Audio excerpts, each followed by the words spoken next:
Salut petits scientifiques.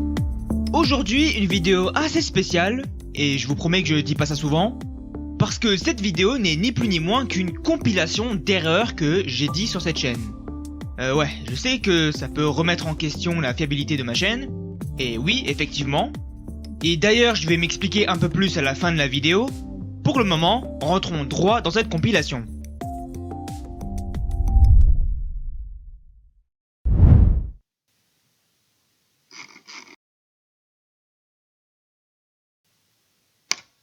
Des équations du style x au carré plus 2 égale 0 détient des solutions contenant des racines carrées de nombres négatifs, ce qui le rend impossible à résoudre. En réalité, cela est uniquement valable si on reste dans l'ensemble des réels, mais une équation a toujours une solution dépendant de l'ensemble qu'on considère. Non. Il existe des équations qui n'admettent pas du tout de solution, même en considérant n'importe quel ensemble. Et c'est assez facile de trouver un contre-exemple en réalité.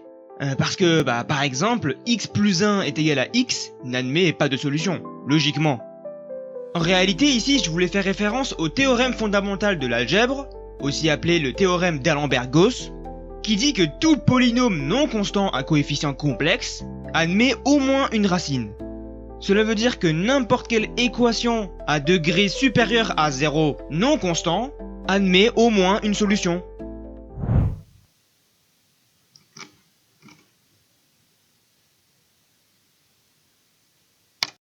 C'est entre autres le ou exclusif qu'on utilise si on doit décider entre deux options. Si je vous demande est-ce que vous voulez une banane ou une pomme, vous pouvez pas me répondre une banane et une pomme. Ça n'a absolument aucun sens. Non, pas tout à fait. Ici, l'exemple que j'ai utilisé n'est pas tout à fait la bonne. Parce qu'en réalité, on peut totalement répondre que je veux la banane et la pomme en même temps. Ici, ce serait plutôt donc le ou inclusif du coup. Un meilleur exemple pour illustrer le ou exclusif, ce serait plutôt de demander « Est-ce que tu veux une banane, oui ou non ?» Et là, effectivement, je peux soit répondre oui, soit répondre non, mais pas les deux en même temps. Et donc ici, le ou représente un ou exclusif.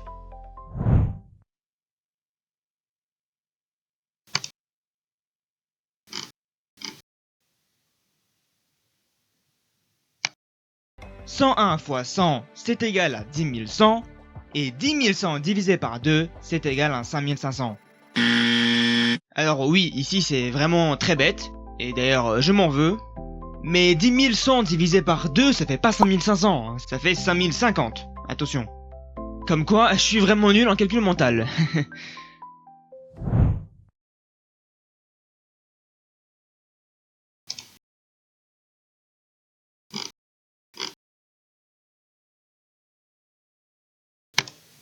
Pour le moment, le nombre e est totalement insoupçonné. Grégoire a simplement remarqué que ce logarithme a une propriété assez spéciale. Parce que ln de 1, c'est égal à 0. Alors oui, ln de 1, c'est effectivement égal à 0.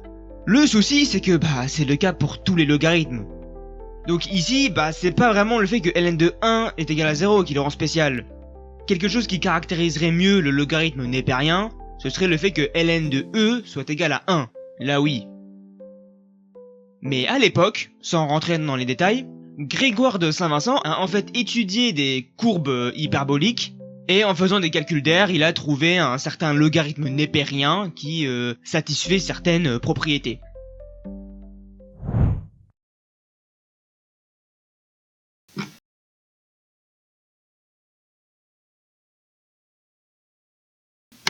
Cosinus au carré de x plus sinus au carré de x est égal à 1. Je tiens à préciser que je suis au courant que c'est pas très rigoureux, parce que cette identité se démontre elle-même par le théorème de Pythagore. Sauf qu'ici, on essaie de démontrer le théorème de Pythagore justement. Ce qui n'est pas très rigoureux, je l'admets, mais j'avais vraiment envie de faire une démonstration trigonométrique. Et puis bon, rien ne nous interdit. Non, ce n'est pas juste pas très rigoureux, c'est totalement faux. Même dans un but de vulgarisation, utiliser une formule pour démontrer quelque chose qui se démontre elle-même par ce même théorème, c'est circulaire. Donc en fait là c'est vraiment une erreur que j'ai fait dans ma vidéo. Si ça vous intéresse, je vous mets en description un site qui recense énormément de preuves du théorème de Pythagore.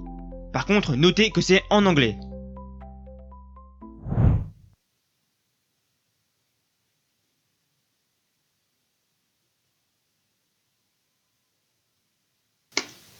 Le souci avec cette méthode, c'est que ces fonctions réciproques sont uniquement définies dans des intervalles précis. Mais déjà quelque chose à comprendre, c'est que ces fonctions renvoient uniquement l'angle principal, c'est-à-dire un angle qui se situe entre -π et π. Non, toujours pas. Bizarrement, je l'avais affiché sur le montage, mais non, la fonction arcosinus est définie entre 0 et π, et la fonction arcsinus entre -π' et π'. Et c'est là le souci dans le cadre de la vidéo, qui était de trouver l'argument du nombre complexe, donc l'angle. Parce qu'en réalité, si la fonction arcosinus et arcsinus renverraient vraiment un angle principal, donc c'est-à-dire entre -π et π, eh ben il y aurait pas de problème justement. Or ici ce n'est pas le cas. Donc déjà de 1 ce que je dis à l'oral est faux, et deuxièmement c'est totalement incohérent.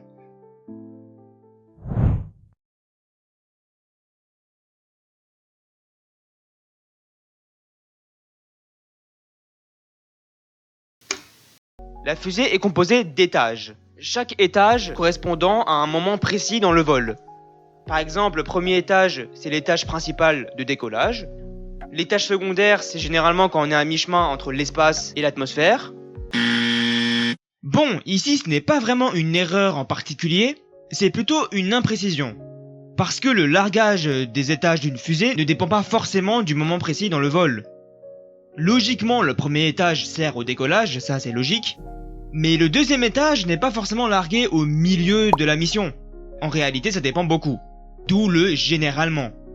En fait, les étages sont largués précisément en utilisant des mathématiques, parce qu'on diminue la masse de la fusée tout simplement.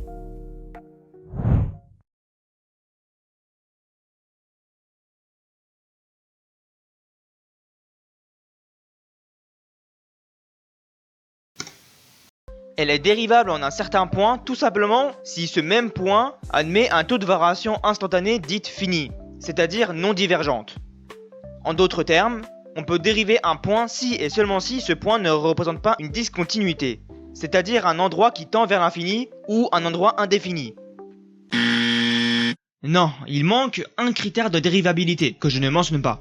Parce qu'en fait, même si une fonction est bornée et bien définie en un point, il faut aussi vérifier que la limite soit définie. Parce que oui, il existe des fonctions qui sont continues et bien définies en un point, mais où la limite n'existe pas. Par exemple, la fonction valeur absolue en x égale 0, eh bien c'est continu, mais la limite n'existe pas. Il existe aussi des fonctions un peu plus complexes qui se nomment les fonctions de Weierstrass, qui sont des fonctions continues partout mais dérivables nulle part. Donc en fait, une fonction est dérivable en un point si et seulement si la limite est définie et convergente.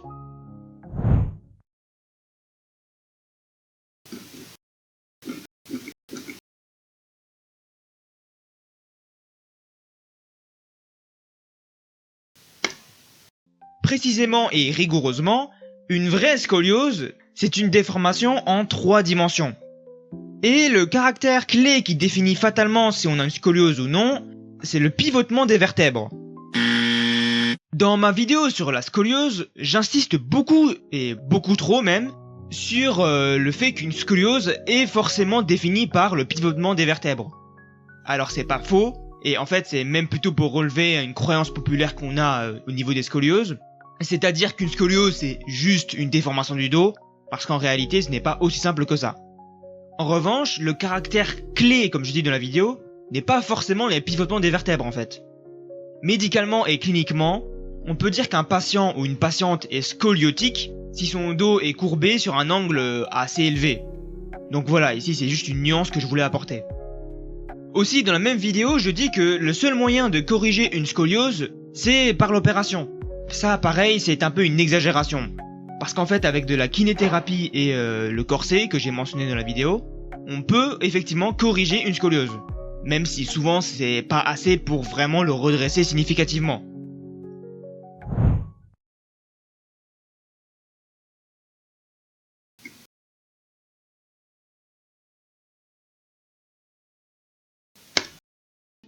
Ça veut pas dire qu'une molécule est plus acide que forcément il est plus réactif avec tous les matériaux. Ça dépend totalement de la composition de la molécule. Parce que oui, l'acide sulfurique, on sait que ça peut dissoudre certains métals, mais le citron, pas du tout, alors que le citron c'est en fait plus acide que l'acide sulfurique. Alors ici c'est pas tout à fait vrai, mais c'est pas tout à fait faux non plus, Parce que, en effet, l'acide sulfurique très dilué a un pH environ égal à 3, alors que le citron a environ un pH de 2,7. En revanche, en général, l'acide sulfurique concentré a un pH négatif, plus précisément autour de -1 et -2, ce qui est nettement plus acide que le citron. Par contre, ici, ça ne remet pas en question le fait que le pH d'une solution ne détermine pas sa réactivité. Ça, c'est vrai.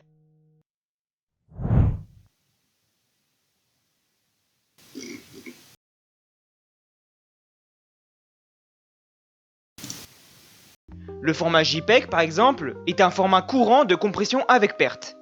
Il utilise une technique d'analyse des couleurs et élimine les détails très fins qui ne sont pas trop visibles à l'œil nu, en regroupant les pixels dans des blocs, puis en y plaçant des palettes de couleurs préenregistrées.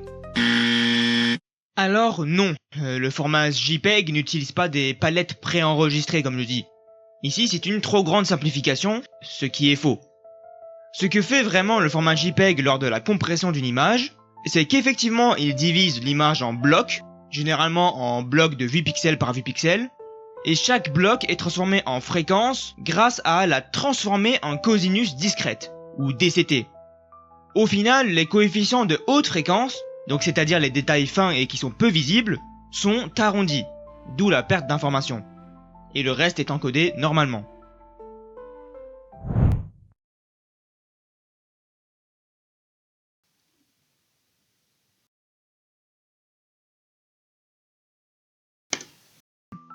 Lorsque les électrons autour du noyau reçoivent de la lumière, autrement dit de l'énergie, cela les excite et leur pousse à monter dans sa couche électronique.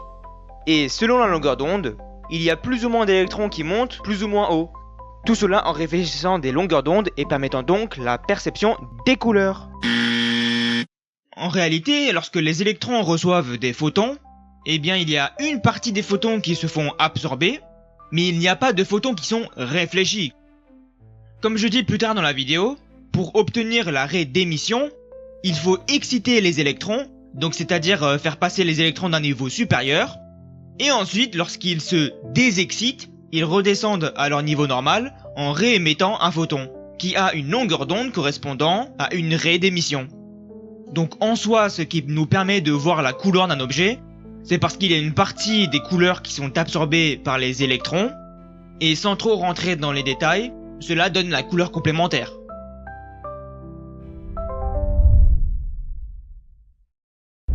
Malgré le fait que je fais peut-être pas mal d'erreurs par moment, il ne faut tout de même pas oublier que derrière, j'ai une vie.